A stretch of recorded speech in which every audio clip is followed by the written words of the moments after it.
last but certainly not least is Mary and Giovanni. Giovanni has been waiting very patiently for his opportunity to come and speak to us.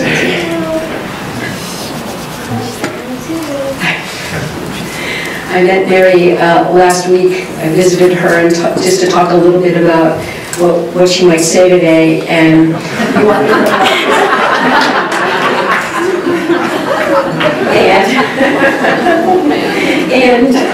was striking to me was as you walked into her office, there were just many pictures of her children behind her.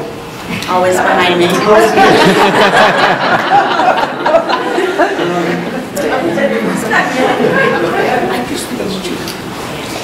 She has two beautiful children, and while she talked about some of the challenges that she's had as a single parent, one thing that was very clear about what she wanted to convey was the strengths of her children, the beauty of her children, and how she would rather do nothing more than spend an evening watching movies with her kids.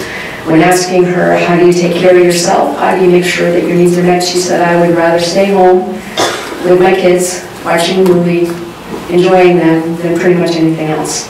So, Mary, I think you're going to begin to speak, and then maybe Giovanni will have a few things to say.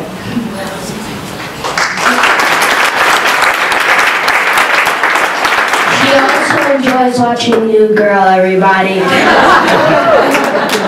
She's a lot like me. Hi. Thank you for being here. Thank you. I'll just do my thing. Then you do your thing. Thank you to DMH and everyone in this room for everything that you do. The programs that you provide are so imperative for the health and well-being of the people that you serve, the families you support, like myself, and society as a whole. Thank you. My son Giovanni. I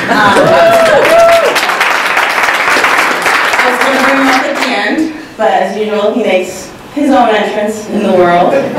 He loves to work or roam. He's a sweetheart. In my humble opinion, he's brilliant, but I'm his mom. He loves Minecraft, his dogs, his pet chickens, sometimes his sister, his family. What about my rabbit? And the rabbit. He has two huge dimples. He's full of empathy. He's very intuitive, and he's my little boy. He's now a student at Perkins, and he's absolutely thriving, but it has not been an easy road. Over the past 3 years, we've definitely had our struggles. 5 ER visits. We know them on a first-name basis. Sometimes they let us go home, sometimes they don't. 2 couple week-long inpatient hospitalizations in Boston and New Hampshire, where we live in Leominster. At his age, it's hard to pin down the diagnosis, but to be honest, that matters less and less as you focus on learning coping strategies and stabilizing the family, which is what DMH has done for us. There's a lot of things that go through your mind when you're sitting in a psychiatric unit, and it's not so much a unit in Leominster, it's a hallway with adults who are detoxing, and my 7-year-old is in there multiple times. You kind of get used to it, but you think a lot, and you're constantly told what resources would be available if this and if that, and if you had mass health, and if you got assistance, if you made less money, if you made more money, and you kind of sit there like, okay, well, what do I do? Tell me what I do as a mom. Every door you open is a different rabbit hole. And I've had like a crash course education in insurance and therapy and special ed programs in hospitals, and it's all a different waiting list and a different roadblock that you're left to navigate while you're in crisis, while you're working full-time with a staff of your own and you're running a household. So that's where DMH has come in. No one asks if you're okay as a mom. Simon, who's sitting over here, his case manager, was the first person that came into my home and sat down and looked me in the eyes and said, are you okay? What can we do? How can we help you? And we're not going anywhere. So that's what our family needed. There's concerns I have long term. There's always blame and stigma that goes hand in hand with mental health for him, for me. I have a Latino son who struggles with mental health. I am in charge of raising a young man of color whose safety plan time and time again was call the police on a 7-year-old child. We've encountered amazing police officers. But what happens when he's older and more threatening and larger, and I'm not there to explain to police that he's in crisis? These are the things that keep me awake at night. I feel better about these issues since having DMH in our life because they are our safety plan. I have resources though. I have an amazing career and an employer who gives me time off at a moment's notice. I have a 401k plan that I could withdraw from and hire a special education advocate. I have a car where I could drive to New Hampshire and Boston, and I have parents who can pick up my other child at the ER while I sleep there for 3 days. I worry about the moms who don't have those resources, who struggle with mental health themselves, women and children of color who are statistically provided with fewer services. I worry about that a lot.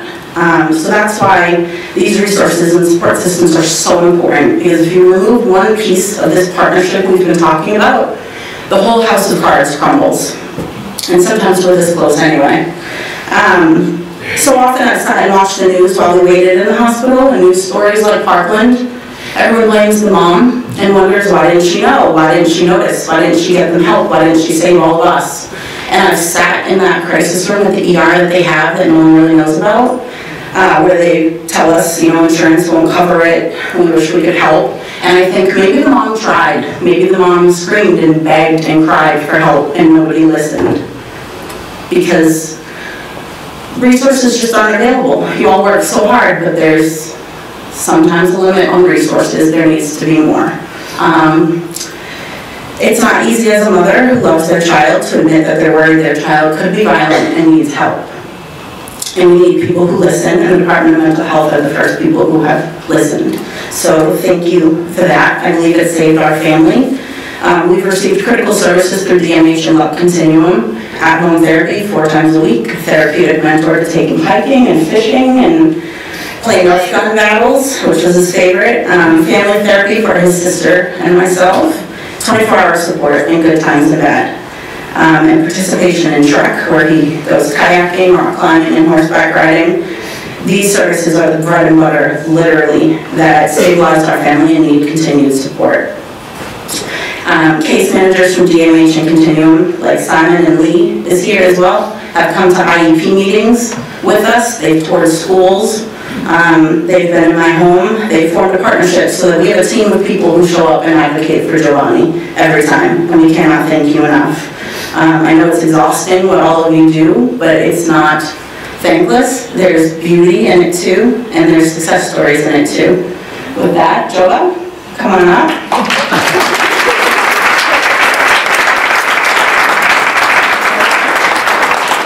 Hello.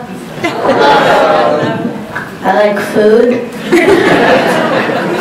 Get me a double quarter pounder large, I'll eat it in 5 minutes tops. Wow. I have 7 pets, I have a business. What's your business? A car wash. You want one? Call my mom. I'm gonna tell you all a joke. What do you call a nosy pepper? What? Jalapeno business.